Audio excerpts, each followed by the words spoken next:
So welcome back students. कल जो questions दिए थे उनके आंसर्स ये रहे। पहला, which of the following is a peroxide.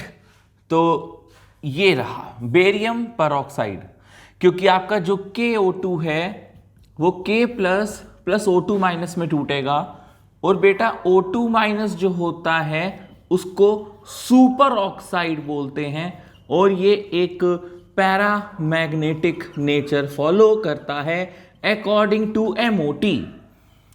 MnO2 की बात करें तो ये ऑक्साइड है और इसमें दोनों ऑक्सीजन डबल बॉन्ड के थ्रू लिंक्ड रहते हैं। NO2 की बात करें तो ये ऑड इलेक्ट्रॉन स्पीसीज है जिसमें दो ऑक्सीजन इस तरह से लगे होते हैं, और this is the NO2। NO2 single exist नहीं करता, इसलिए NO2 के साथ मिलकर N2O4 बनाता है। That means it easily undergo dimerisation. ये बातें आपको याद आ रही होंगी, सब कहीं ना कहीं पढ़ी लिखी होंगी। Commercial sample of H2O2 is labelled as 10 volume. तो इसकी परसेंटेज स्ट्रेंथ निकालनी है, तो क्या करेंगे बेटा? Volume strength is equal to 10 into, अच्छा वॉल्यूम स्ट्रेंथ आपको दी हुई है, सॉरी, तो वॉल्यूम स्ट्रेंथ यानी कि 10 is equal to 5.6 multiply by percentage strength divided by equivalent weight of H2O2, that mean 17 into 10। 10 से 10 कटा, यहां से आपका परसेंटेज स्ट्रेंथ आ जाएगा 17 अपॉन 5.6। इसे जब आप कैलकुलेट करोगे तो लगभग 3 के बराबर आएगा। From the following statements regarding the H2O2 choose the incorrect statements. तो बच्चों यहां पे हमने थोड़ी सी गलती कर दी थी, ये ऑप्शन को मेरे से गलती से मॉडिफाइड हो गया। इसमें लिखा था can act only as oxidising agent, मैंने यहां वर्ड ओनली नहीं लिखवाया, इसलिए सारे ऑप्शन इसके क्या हैं बेटा? सही हैं, कोई भी इनकरेक्ट नहीं है। ठीक है, अगर यहां ओनली लिखा होता तो ये इनकरेक्ट हो जाता, क्योंकि H2O2 क्या करता है? ऑक्सीडाइजिंग एजेंट की तरह भी एक्ट करता है और रिड्यूसिंग एजेंट की तरह भी एक्ट करता है। लेकिन हम कहते हैं कि नहीं, वो सिर्फ ऑक्सीडाइजिंग एजेंट की ही तरह एक्ट करता है, तो ये गलत स्टेटमेंट है। लेकिन अगर हम ये कहें कि वो ऑक्सीडाइजिंग एजेंट है, हाँ तो वो करता है, बिल्कुल सही बात है, सिर्फ वही है, ये गलत बात है। तो यहां पे सारे सही हैं, कोई भी इनकरेक्ट नहीं है। तो आइए बच्चों, आज की DPP शुरू करते हैं एरोमेटिसिटी पे, ऑर्गेनिक केमिस्ट्री का एक बहुत इंपॉर्टेंट और दिलचस्प टॉपिक। तो कैसे पहचानेंगे कि कोई पर्टिकुलर कंपाउंड हमारा एरोमेटिक है कि नॉन एरोमेटिक है कि एंटी एरोमेटिक है? ये तीन चीजों के बारे में हम लोग इस वीडियो में पढ़ेंगे, और इनका जो स्टेबिलिटी ऑर्डर होता है वो ये होता है। ठीक है, this is according to the decreasing stability order. तो शुरू करते हैं, क्या होता है, कैसे पहचानेंगे कि पर्टिकुलर चीज एरोमेटिक है? तो बेटा उसके लिए 3 से 4 कंडीशंस आपको याद रखनी है। सबसे पहली condition, there should be a cyclic ring. ठीक है, साइक्लिक भी कह सकते हैं, रिंग भी कह सकते हैं, एक ही बात है। दूसरी बात कि वो जो रिंग है वो आपकी प्लेनर होनी चाहिए, यानी कि each carbon atom should possess sp2 hybridised carbon atoms. तीसरी कंडीशन आप कह सकते हो कि वो रेजोनेंस दिखाए, या ये कह सकते हो कि उसके पास कॉन्जुगेटेड पाई सिस्टम हो।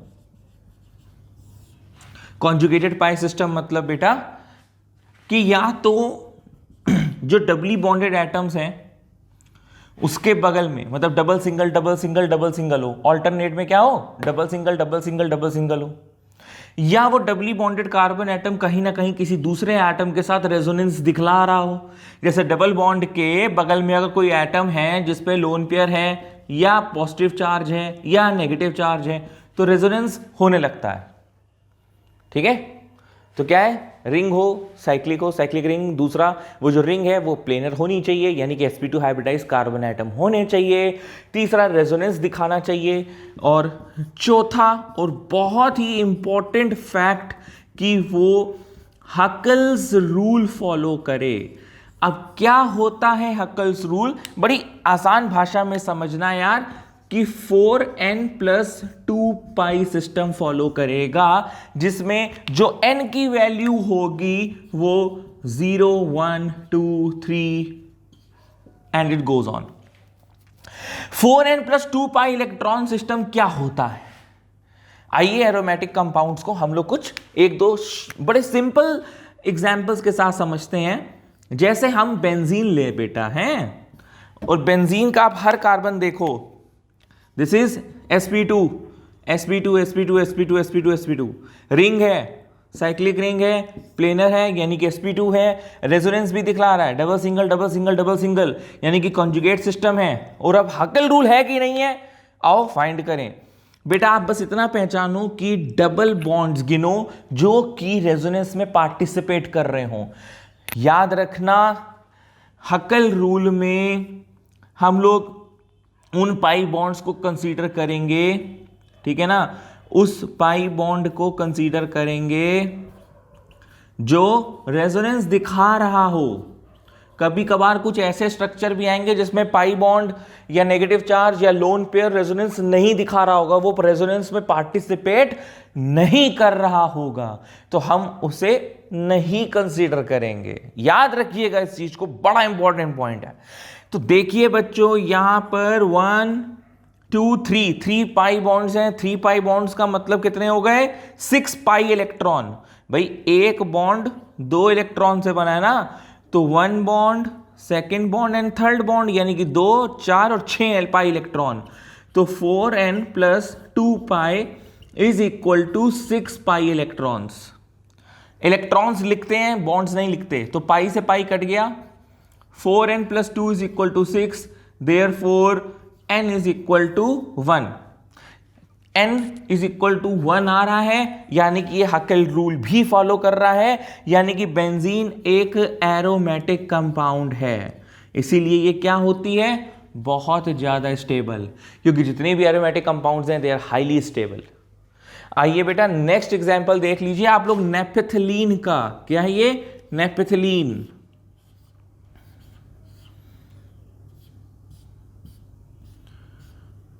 दो बेंजीन रिंग एक साथ, देखिए सब कुछ है इसमें, साइक्लिक रिंग है, प्लेनर है, sp2 है, रेजोनेंस है, और हकल रूल क्या फॉलो कर रहा है, बस ये चेक करना है। तो हकल रूल के लिए क्या बोला मैंने, 4n+2π इलेक्ट्रॉन्स होने चाहिए। तो बेटा 1 2 3 4 5 6 7 8 9 10, देख लो 5 पाई बॉन्ड्स हैं। 5 पाई बॉन्ड्स का मतलब क्या है, 10 पाई इलेक्ट्रॉन है, पाई से पाई कट गया, 4n is equal to 8, n is equal to 2।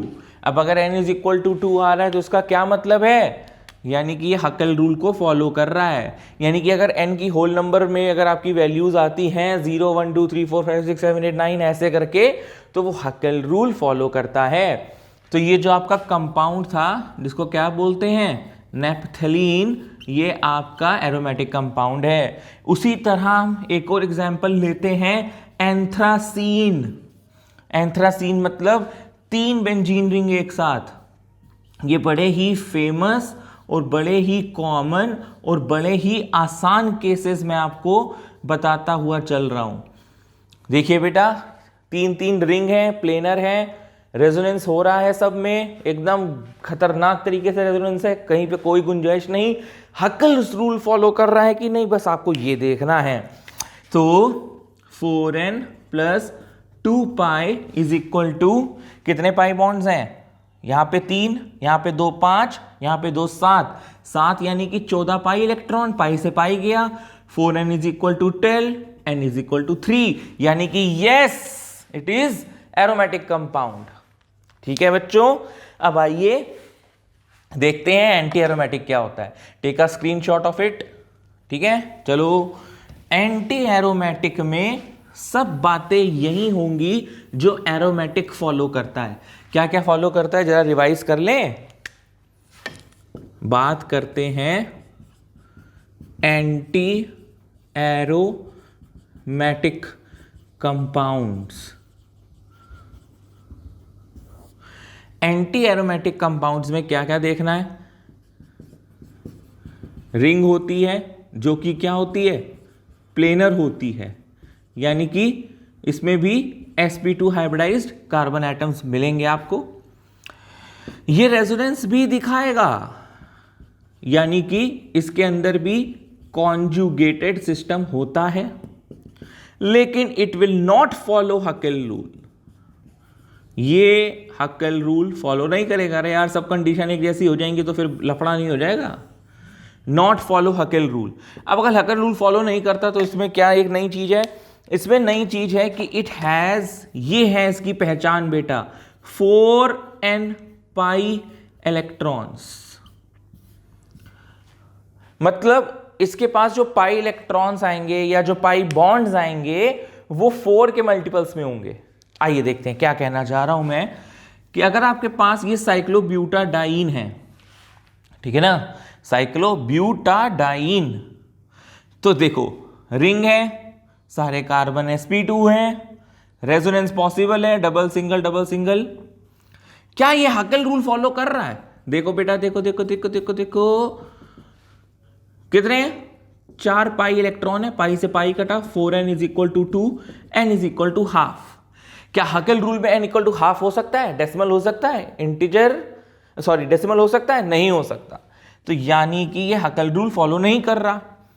तो क्या इसके पास 4n पाई सिस्टम है क्या कहीं? हाँ भाई, देखो कितने पाई इलेक्ट्रॉन्स हैं? 4 पाई, क्योंकि 2 पाई बॉन्ड है ना, 2 पाई बॉन्ड है तो क्या होगा ये 2 पाई बॉन्ड का मतलब 4 पाई इलेक्ट्रॉन्स हैं।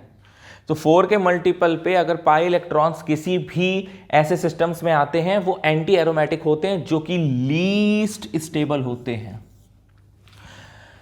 तो सर बीच की बात तो करी नहीं, बीच का मतलब नॉन एरोमेटिक का क्या हुआ?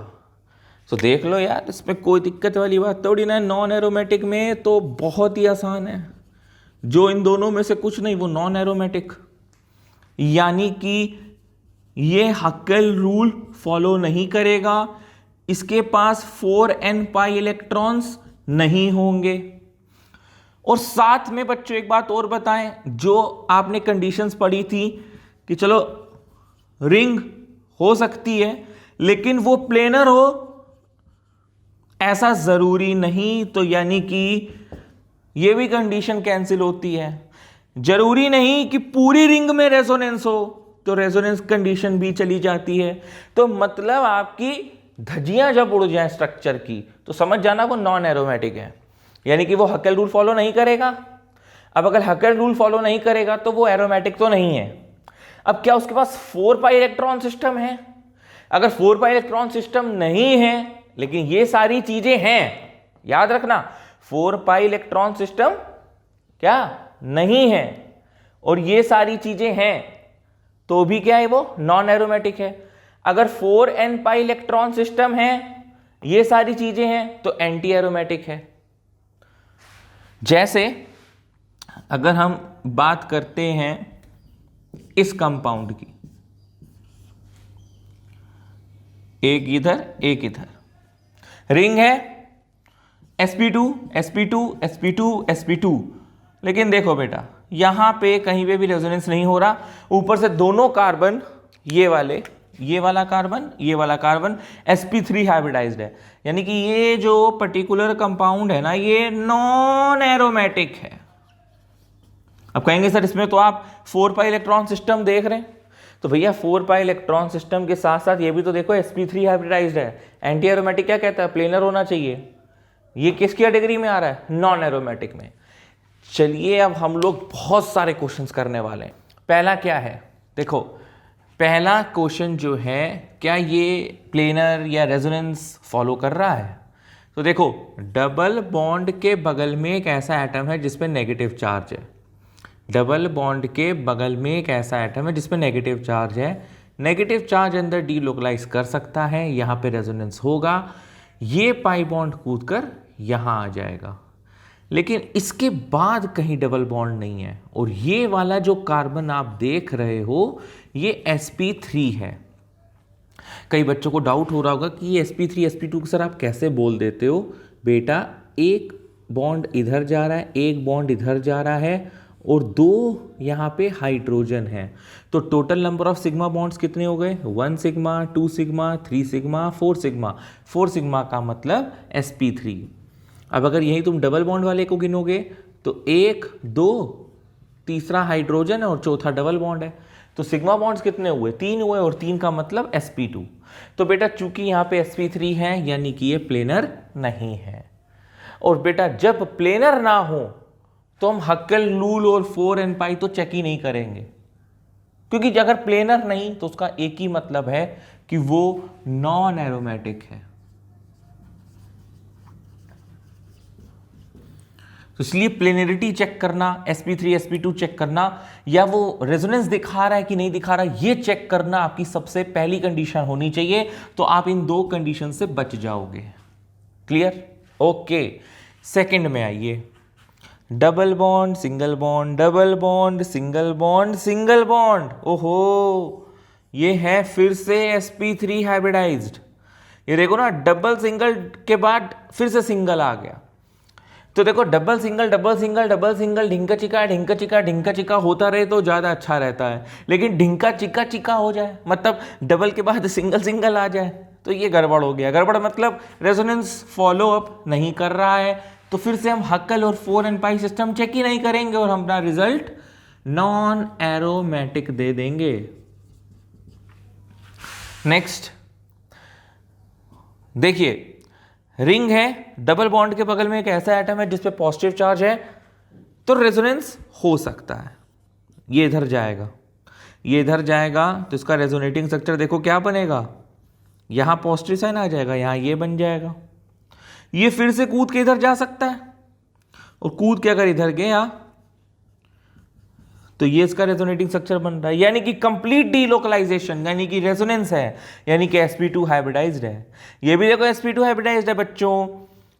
एक बॉन्ड, दो बॉन्ड, तीन बॉन्ड हाइड्रोजन को, तीसरा बॉन्ड हाइड्रोजन को, चौथा मैं बना नहीं सकता हूं क्योंकि पॉजिटिव चार्ज है, यानी कि एक इलेक्ट्रॉन उड़ चुका है। और 3 का मतलब sp2 हाइब्रिडाइजेशन, यानी कि रेजोनेंस है, प्लेनरिटी भी है।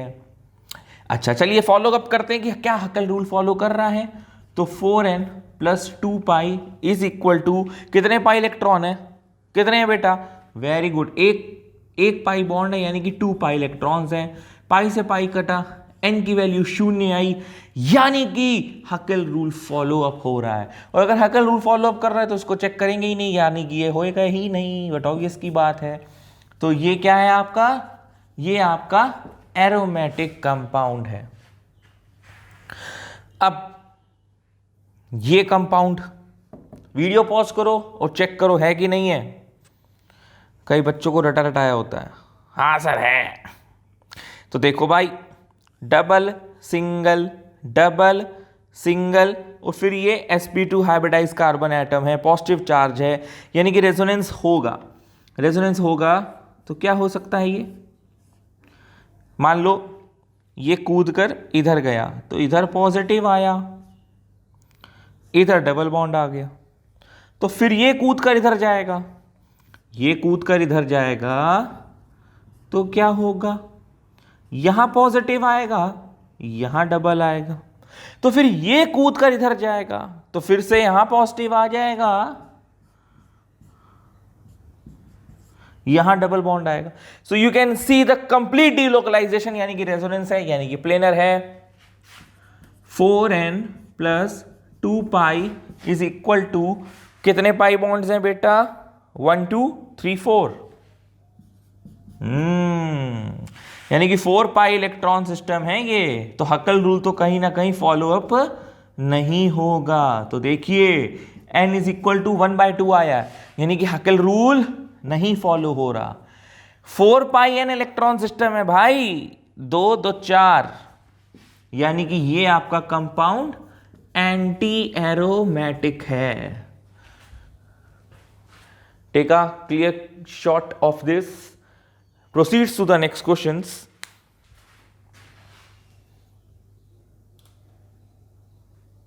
पायरोल, ये एक हेट्रोसाइक्लिक कंपाउंड है बच्चों।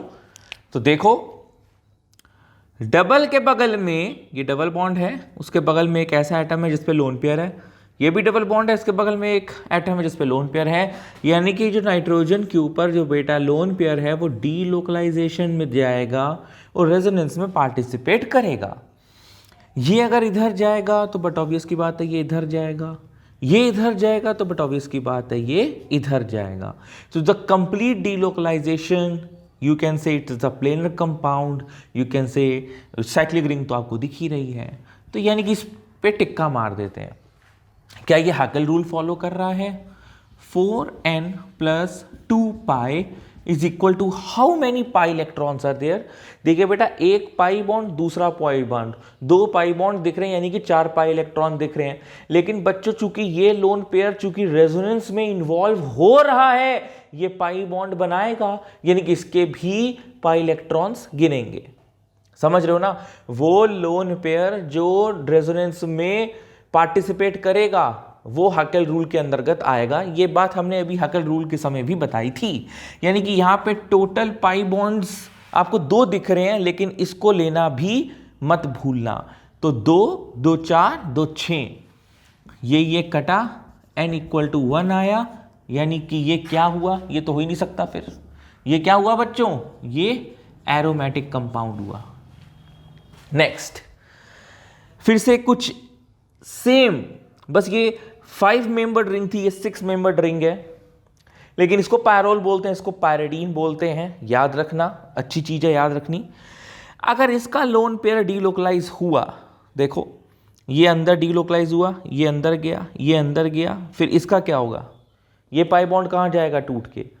नहीं समझे? देखो, ये पाई इलेक्ट्रॉन कूद के इधर गया, क्योंकि डबल के बगल में एक ऐसा एटम है जिसपे लोन पेयर है। सर आप ही ने समझाया था ऐसा होता है। ठीक है बेटा, कोई बात नहीं। ये पाई बॉन्ड कूद के इधर जाएगा, ये पाई बॉन्ड कूद के इधर जाएगा, जिसकी वजह से ये पाई बॉन्ड कूद के कहां जाएगा? फिर ये पाई बॉन्ड कूद के कहीं नहीं जाएगा। इसका मतलब यहां पे रेजोनेंस स्टॉप हो गया। यानी कि ये पाई बॉन्ड, यानी कि ये जो लोन पेयर है जो नाइट्रोजन के ऊपर दिख रहा है, ये डीलोकलाइजेशन नहीं कर सकता, नॉट पॉसिबल। तो याद रखना, पायरिडीन में नाइट्रोजन का lone pair no no no no no, big no, delocalisation नहीं दिखलाता। अब चूंकि पायरिडीन का ये जो लोन पेयर है ये डीलोकलाइजेशन नहीं दिखाता, तो ये यहीं का यहीं रहेगा। और total number of pi bonds कितने हुए? Total number of pi bonds हुए 1 2 3, यानी कि 6 पाई इलेक्ट्रॉन। रिंग है, प्लेनर है, रेजोनेंस में नाइट्रोजन का लोन पेयर पार्टिसिपेट नहीं करेगा, लेकिन वैसे एक्चुअल में रेजोनेंस दिखलाएगा। ठीक है ना? क्योंकि देखो ये इधर जाएगा, ये पाई बॉन्ड कूद के इधर जाएगा, ये पाई बॉन्ड कूद के इधर जाएगा। ओवरऑल रेजोनेंस तो हो रहा है, प्लेनर भी है, लेकिन ये बात है कि ये क्या हाकेल रूल फॉलो करेगा? बिल्कुल फॉलो करेगा। 6 पाई इलेक्ट्रॉन है, 3 पाई बॉन्ड दिख रहे हैं ना, नाइट्रोजन का लोन पेयर डीलोकलाइज नहीं कर रहा, पाई से पाई कटा, 4n = 4, n = 1, यानी कि हाकेल रूल भी है। ये तो सवाल ही नहीं उठता, यानी कि ये क्या है बेटा? एरोमेटिक। अब एक बहुत उम्दा क्वेश्चन आता है कि which is more basic? Which is more basic, pyridine और पायरोल? तो चूंकि नाइट्रोजन का लोन पेयर पायरिडीन में डीलोकलाइज नहीं हो रहा, लेकिन यहां पे नाइट्रोजन का लोन पेयर डीलोकलाइज हो रहा है ताकि वो अपना एरोमेटिक नेचर को दिखला सके, ताकि वो अपना मोर स्टेबिलिटी को दिखला सके। तो हम ये कहेंगे कि pyridine is more basic than pyrrole. ठीक है? ये कैसे पता चलता है? कि भैया अगर लोन पेयर की अवेलेबिलिटी जिसके पास जितनी ज्यादा होगी वो उतना ज्यादा बेसिक होगा। अब लोन पेयर ही घुस गया अंदर, तो जब लोन पेयर ही नहीं बचा तो काहे का बेस? समझ रहे ना लुईस बेस करेक्टर?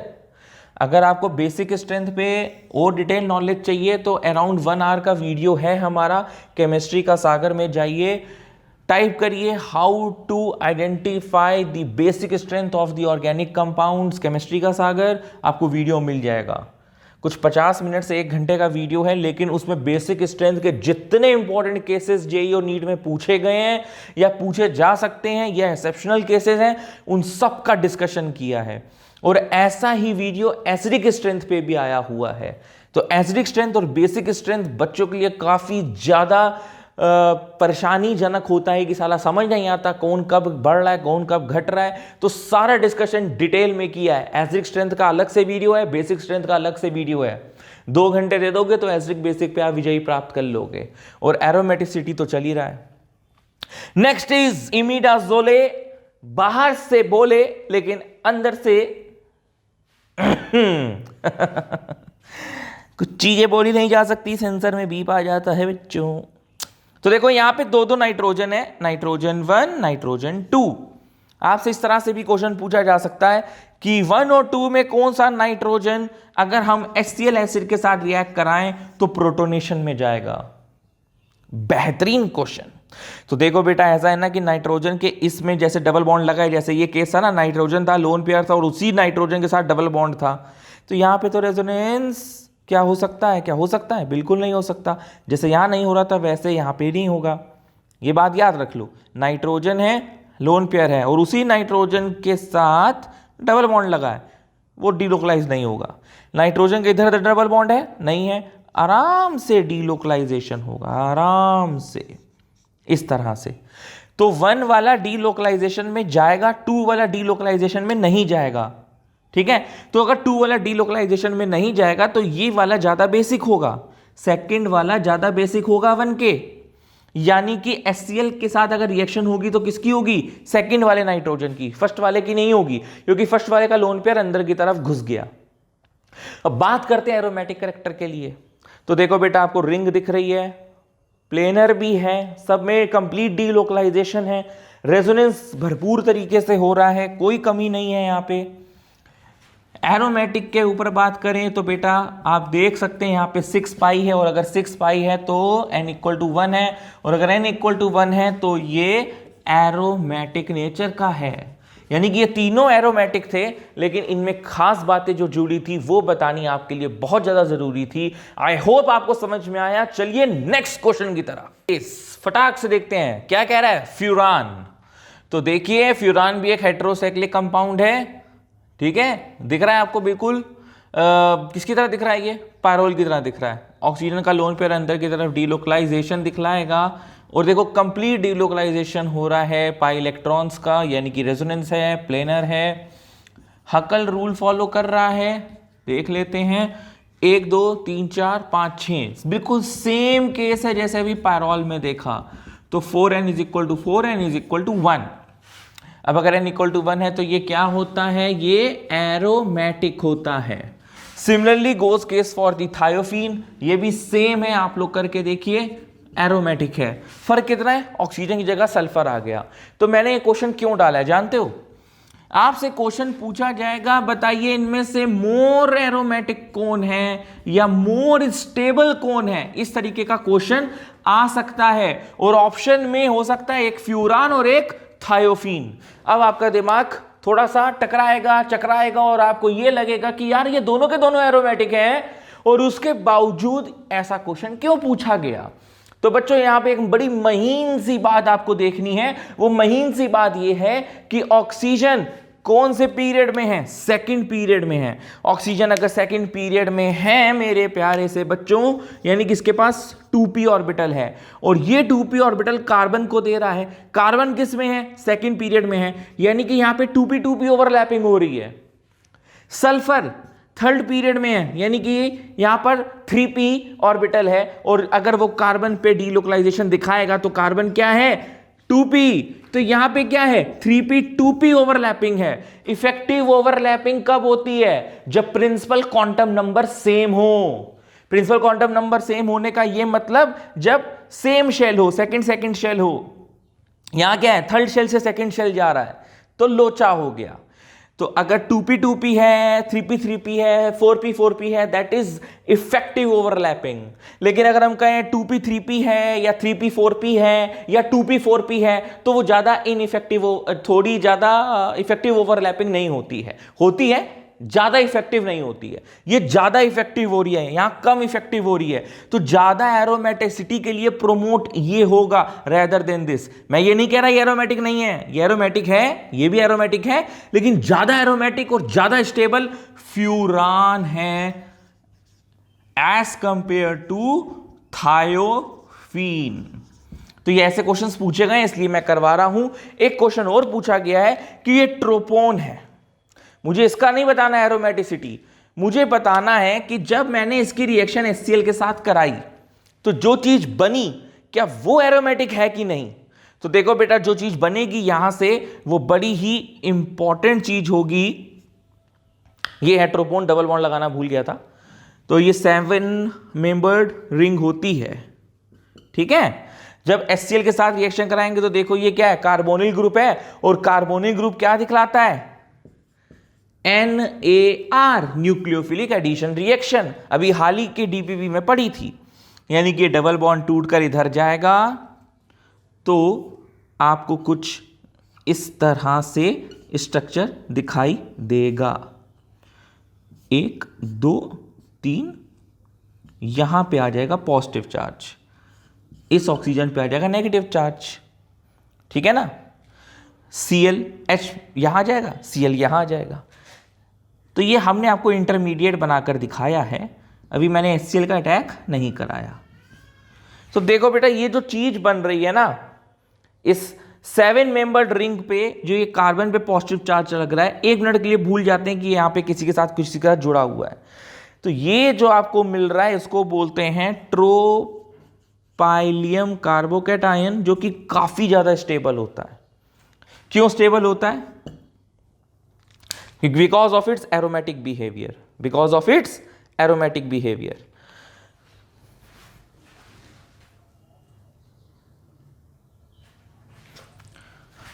तो ये देखो आराम से, ये sp2 sp2 sp2 sp2 sp2 sp2 sp2, यानी कि हर चीज प्लेनर है। ये मैं किसके लिए कर रहा हूं? ट्रोपोलियम कार्बोकैटायन के लिए। यहां पे रेजोनेंस हो रहा है, डबल के बगल में पॉजिटिव चार्ज, ये भी हो रहा है, ये भी हो रहा है, तो पूरा कंप्लीट डीलोकलाइजेशन हो रहा है। 4n + 2 pi is equal to how many pi electrons are there? 6 pi electrons are there, यानी कि n = 1 आएगा। यानी कि ट्रोपाइलियम कार्बोकैटायन क्या है बेटा? एरोमेटिक है, और चूंकि एरोमेटिक है इसलिए ज़्यादा स्टेबल है। इसीलिए ट्रोपोन जब HCl के साथ रिएक्ट करता है तो एक बहुत बढ़िया एक स्टेबल इंटरमीडिएट का फॉर्मेशन होता है, because of its tropylium carbocation which is aromatic in nature. तो बच्चों, आपको अब क्या करना है इस क्वेश्चन में? टॉटोमेरिक फॉर्म्स बनाने हैं इसके और इसके, ठीक है। और जो बनेंगे उसके बिहाफ पे बताना है कि वो एरोमेटिक है, नॉन एरोमेटिक है कि एंटी एरोमेटिक है। और बेटा, अगर आपको टॉटोमेरिज्म पे फुल इंफॉर्मेशन चाहिए, क्या होता है, कैसे होता है, क्यों होता है, कब होता है, etcetera etcetera, plus ample of questions, तो मैंने 2 पार्ट्स निकाले हुए हैं। टॉटोमेरिज्म केमिस्ट्री का सागर टाइप करिए, आपको उस पर 2 वीडियोस मिलेंगी 2 पार्ट्स में। You just and grab that concept. आइए यहां पर, तो C डबल बॉन्ड O के बगल वाला अल्फा कार्बन होता है और उसके साथ जो अटैच्ड होते हैं वो अल्फा हाइड्रोजन एटम्स होते हैं, एसिडिक नेचर के होते हैं, और यही कंडीशन होती है टॉटोमेरिज्म को अकर करने की। जब टॉटोमेरिज्म होगा तो ये डबल बॉन्ड कूद कर इधर आएगा, माइग्रेशन बोलते हैं इसको, या 1,3 हाइड्राइड शिफ्ट बोलते हैं। तो बच्चों ये मिलेगा, ठीक। एक डबल बॉन्ड यहां पर था, मैं बनाना भूल गया, तो आपको ये रिजल्ट मिलेगा। अब जब ये रिजल्ट मिला तो आप जानते हो, आपने इस पर अभी स्टडी करी थी, ये क्या था? दिस इज दी साइक्लोब्यूटाडाइन, और ये क्या होता है? ये होता है एंटी एरोमेटिक, यानी कि इसका जो टॉटोमेरिक फॉर्म बना वो ये बना, और ये जब बना तो ये एंटी एरोमेटिक है क्योंकि इसके अंदर साइक्लोब्यूटाडाइन छुपा है। सिमिलरली जब हम लोग इसका टॉटोमेरिक निकालेंगे तो देखो सिर्फ इसके बगल में यही अल्फा कार्बन है और बाकी सब में तो है ही नहीं। तो जब यहाँ से डबल बॉन्ड आएगा, इधर ये OH बनेगा, और ये डबल बॉन्ड हो, ये डबल बॉन्ड हो, ये कहानी बनकर आएगी। अब क्या होता है कि C डबल बॉन्ड O में O जो होता है ज़्यादा इलेक्ट्रोनेगेटिव होता है, तो क्या होगा, ये पाई बॉन्ड कूद के इसके ऊपर आ जाएगा, तो ये नेगेटिव आएगा, यहाँ पॉजिटिव आएगा। सिमिलरली यहाँ पे नेगेटिव आएगा, यहाँ पे पॉजिटिव आएगा। अब देखिए बच्चों, ये एक साइक्लिक रिंग है, इस साइक्लिक रिंग में ये sp2 है, ये sp2 है, ये sp2 है, ये sp2 है, कंप्लीट डीलोकलाइजेशन भी पॉसिबल है। तो साइक्लिक है, प्लेनर है, sp2 है, रेजोनेंस भी हो रहा है, डीलोकलाइजेशन भी हो रहा है। 4n + 2 pi is equal to how many pi electrons? 2 pi electrons. Pi से पाई कटा, n = 0 आया, यानी कि ये एरोमेटिक है। तो इस तरह से भी आपसे वो क्वेश्चन पूछ सकता है। आइए नेक्स्ट क्वेश्चन देखते हैं। बहुत इंपॉर्टेंट चीज बताने जा रहा हूं, वो इसके बारे में है। बताइए, वीडियो पॉज करिए, बताइए ये एरोमेटिक है, नॉन एरोमेटिक है कि एंटी एरोमेटिक है। तो देखो, ये रिंग है, ठीक है, क्या ये प्लेनर है? ऑल आर sp2, ठीक है। क्या यहां पे कॉन्जुगेशन है, या ये कह लो कि क्या यहां पे रेजोनेंस अकर हो रहा है? बिल्कुल हो रहा है। Double single double single double single एकदम सटाके से है।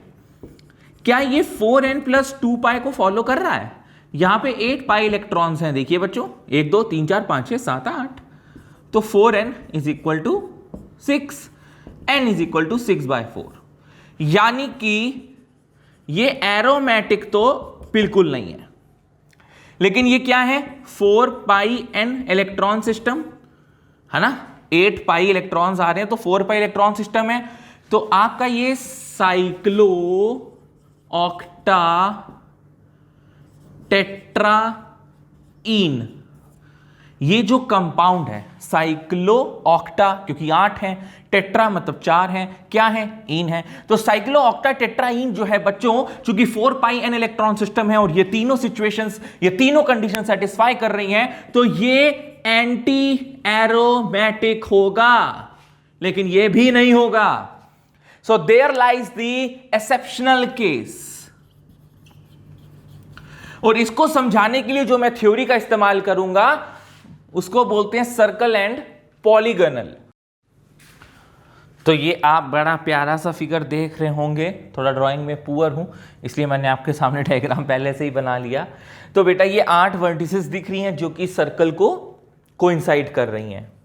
अब हम क्या करेंगे, हम सिमेट्रिकल स्ट्रक्चर ढूंढने की इसमें से कोशिश करेंगे। सिमेट्रिकल मतलब ताकि ये डिवाइड बाय मतलब जो है ऊपर नीचे हाफ हाफ हो जाए। तो ये जो 0.3 है सर्कल का और ये जो 0.7 है, यहां से ये लाइन जो है पास हो रही है। तो अगर ये जो लाइन दिख रही है डॉटेड वाली, ये लाइन जो होती है ये नॉन बॉन्डिंग ऑर्बिटल से पास होती है। लाइन के जो नीचे वाला हिस्सा होता है वो आपका बॉन्डिंग मॉलिक्यूलर ऑर्बिटल होता है, और जो इस लाइन से ऊपर वाला हिस्सा होता है वो एंटी बॉन्डिंग मॉलिक्यूलर ऑर्बिटल के लिए होता है। यानी कि हम साइक्लो ऑक्टाटेट्राईन के बारे में एक रिजल्ट की घोषणा करने वाले हैं by the help of circle and polygon theory, जो कि ये कहता है कि कोई भी पॉलीगन हो उसको आप सर्कल से इंक्लोज करिए और ऐसा डिवाइड करिए लाइन से कि वो सिमेट्रिकली डिवाइड हो जाए।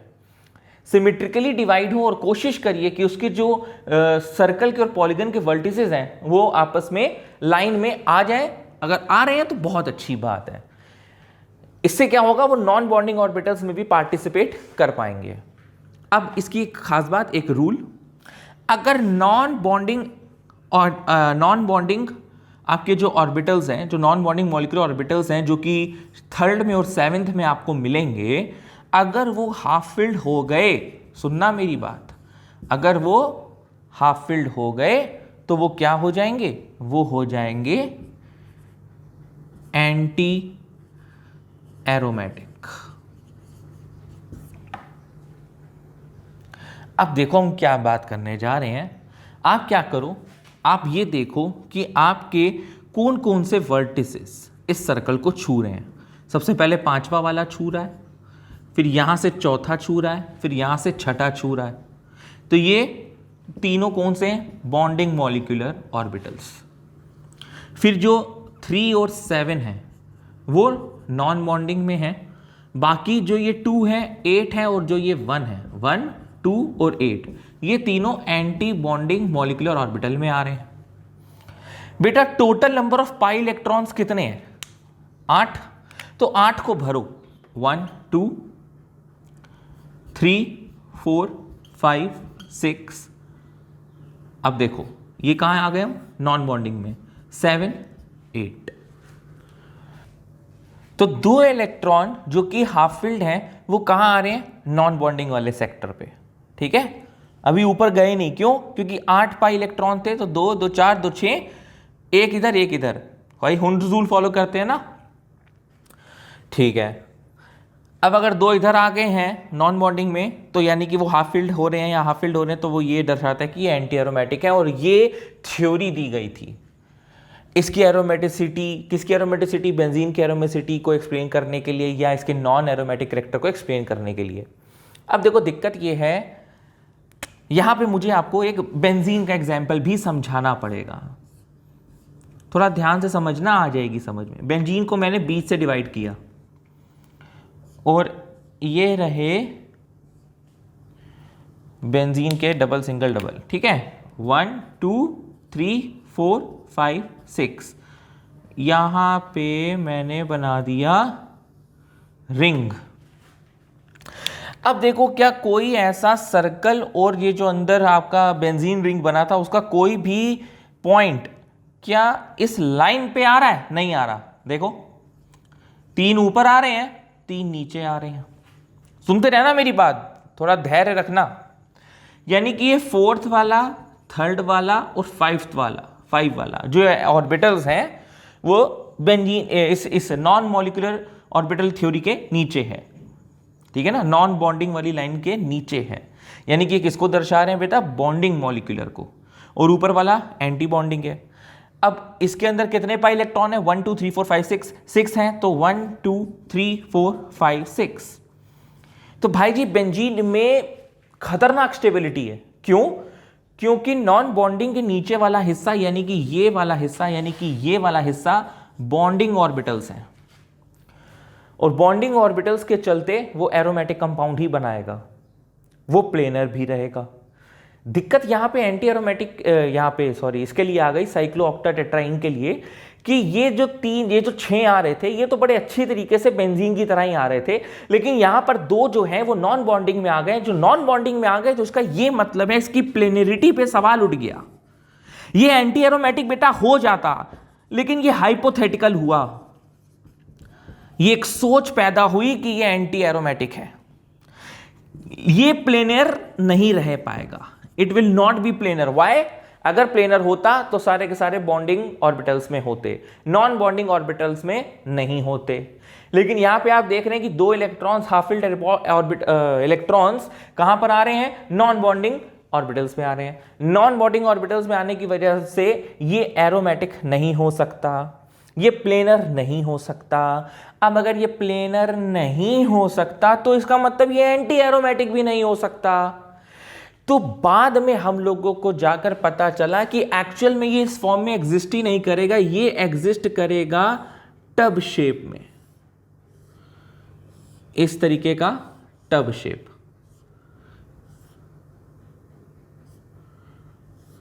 One double single double single double single double, ये जो टब शेप है यहां पर आपको ये पता चलेगा कि जो इसका पाई ऑर्बिटल, इसका पी ऑर्बिटल, इसका P orbital, P orbital, P orbital, P orbital अच्छे से कोप्लानर नहीं हो सकते। तो ये चूंकि टब शेप है और टब शेप से हमें ये पता चला कि ये नॉन एरोमेटिक है। क्यों है नॉन एरोमेटिक? क्योंकि ये आपको कॉन्जुगेट तो दिख रहा है, लेकिन इसका पी ऑर्बिटल और इसका पी ऑर्बिटल क्या एक प्लेन में दिख रहे हैं? नहीं दिख रहे, ऊपर नीचे ऊपर नीचे। तो जब प्लेनर ही नहीं होगा, तो प्लेनर नहीं होगा तो मतलब वो किसको इशारा कर रहा है? वो नॉन एरोमेटिक को इशारा कर रहा है। तो ये सारी एक्सपेरिमेंटल बात थी, और इसका मैंने रेफरेंस बेंजीन से इसलिए दिया ताकि आपको बता सकूं कि अगर सिर्फ और सिर्फ बॉन्डिंग ऑर्बिटल्स के इलेक्ट्रॉन्स ऑक्यूपाइड रहते तो वो कितना ज़्यादा हाईली स्टेबल और प्लेनर होता।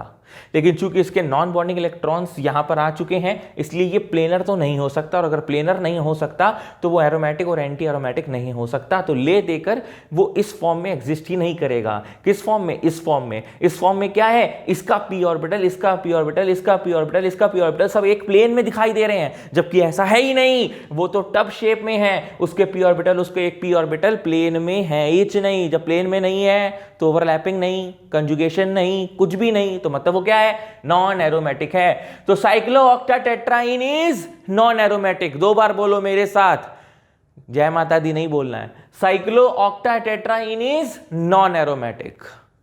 क्लियर? आइए नेक्स्ट देखते हैं। बेटा यहां पे आप क्या करो, कभी भी इस तरीके का है कि ऊपर भी कोई रिंग है, नीचे भी कोई रिंग है, बीच में डबल बॉन्ड है, कभी भी ऐसा क्वेश्चन आए तो आप डबल बॉन्ड को तोड़िए।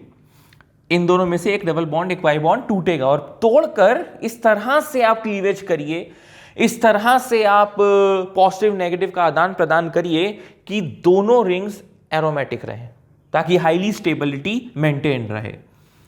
तो अगर मैं ऐसा करूं कि डबल बॉन्ड टूटकर इधर जाए, तो जब डबल बॉन्ड टूट के इधर जाएगा तो मैं हटा रहा हूं, देखो क्या करने वाला हूं, मैं ये डबल बॉन्ड हटा रहा हूं, तो बच्चों यहां नेगेटिव आ जाएगा, यहां पॉजिटिव आ जाएगा। तो ये क्या बन गया? अभी हमने पढ़ाया था ना ट्रोपोलियम आयन, और ये भी पढ़ा है। देखो ये नेगेटिव बॉन्ड इधर जाएगा, ये इधर जाएगा, ये इधर जाएगा, तो ये रिंग अपने में स्टेबल है, एरोमेटिक रिंग है। 4n+2π भी करेगी, करके देख लेना। ये भी 4n+2π है, sp2 हाइब्रिडाइज्ड है, रिंग है, डीलोकलाइजेशन है, रेजोनेंस है, हकल रूल है, सब कुछ है। तो ये अपने में एरोमेटिक है, ये अपने में एरोमेटिक है, यानी कि ओवरऑल ये क्या है? एरोमेटिक है। तो बस बॉन्ड तोड़ना मायने रखता है। बॉन्ड अगर आपने उल्टा तोड़ दिया होता तो आप स्टेबिलिटी के मामले में घुस चुके होते और आपका आंसर गलत हो चुका होता। अब फिर से आपको इस तरह से तोड़ना है, समझ में आ जाएगा ना, दोनों तरफ से तोड़कर देख लेना। कुछ तो आप लोग इतना बार प्रैक्टिस कर लेते हो तो आपको पता चल जाता है कि यार ये तोड़कर ये चीज मिलेगी, है ना। अब जैसे अगर हम बात करें तो ये tropylium carbocation is very very very useful, और ये बहुत कॉमन चीज है, इसलिए स्ट्रक्चर देखते साथ आपको पता चल गया होगा कि यार नहीं यार बॉन्ड टूट के ऊपर ही जाएगा। भले ये याद रहे ना रहे, ये याद रहना चाहिए, और याद होगा भी अगर प्रैक्टिस करी होगी तो। और सिमिलरली यहां पे अगर आप साइक्लोप्रोपीन में आप जानते हैं अगर ऊपर की तरफ पॉजिटिव चार्ज होगा, यानी कि अगर बॉन्ड टूटकर ऐसे जाए, यानी कि फिर से इसके पास नेगेटिव और इसके पास पॉजिटिव आए, तो देखिए ये एरोमेटिक है, अभी हमने आपको करवाया था ये क्वेश्चन, और देखो जैसे ये है वैसे ये है, और ये भी एरोमेटिक है, ये भी एरोमेटिक, ये भी एरोमेटिक, तो दोनों आपस में क्या है? पूरा कंपाउंड एरोमेटिक है। तो कितना आसान है, देखने में बड़ा टफ था लेकिन कितनी आसान है। Just you need to cleave the bond. एक बॉन्ड इस तरह से तोड़ें कि एक तरफ पूरा पूरा चला जाए, दोनों शेयर्ड पेयर इलेक्ट्रॉन्स, और एक तरफ कुछ भी ना बचे। होमोलिटिक फिजन नहीं करना, ये मत सोचना सर यहां पे कार्बन कार्बन है तो होमोलिटिक फिजन कर दे, तोड़ दो बेटा, ठीक है। क्यों तोड़ रहे हैं इस तरह से, क्यों हेटेरोटिक फिजन कर रहे हैं? ताकि हम लोगों को जो टूटने के बाद मिले वो स्टेबल मिले, और हर चीज की मांग है स्टेबिलिटी की। आइए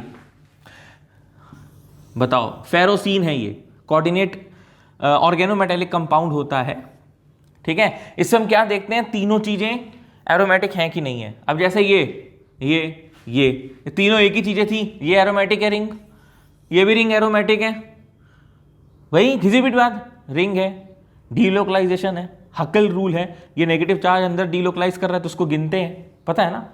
अब बात रही Fe2+ की, तो बेटा Fe2+ को अलग से कोपचे में देखो, इसका एटॉमिक नंबर 26 होता है। 26 का मतलब जब इसकी इलेक्ट्रॉनिक कॉन्फ़िगरेशन लिखोगे तो आएगा 3d6 4s2, ये Fe के लिए आएगा। Fe2+ के लिए क्या हो जाएगा, ये 3d6, यानी कि इसकी जो आउटर मोस्ट डी इलेक्ट्रॉन, तो जो आउटर मोस्ट आपकी सबशेल है वो डी है, और उसमें कितने इलेक्ट्रॉन है? 6 इलेक्ट्रॉन। तो 6 इलेक्ट्रॉन यहाँ है, 6 इलेक्ट्रॉन सिस्टम यहाँ है, 6 इलेक्ट्रॉन सिस्टम यहाँ है, तो ये कितने हो गए? 18 पाई इलेक्ट्रॉन सिस्टम। तो 4n+2π is equal to 18 pi, pi से पाई कटा, 4n is equal to 16, n equal to 4। अगर n इक्वल टू 4 है यानी कि हकल रूल फॉलो कर रहा है, यानी कि ये फेरोसीन आपका एरोमेटिक कंपाउंड है। तो बच्चों ये जेईई एडवांस 2013 में सवाल आया था और ये मल्टीपल चॉइस आंसर है कि among PQRS the aromatic compound is या आर। तो इन चारों में बताना है कि कौन है। चलो बच्चों मिलते हैं नेक्स्ट DBP में।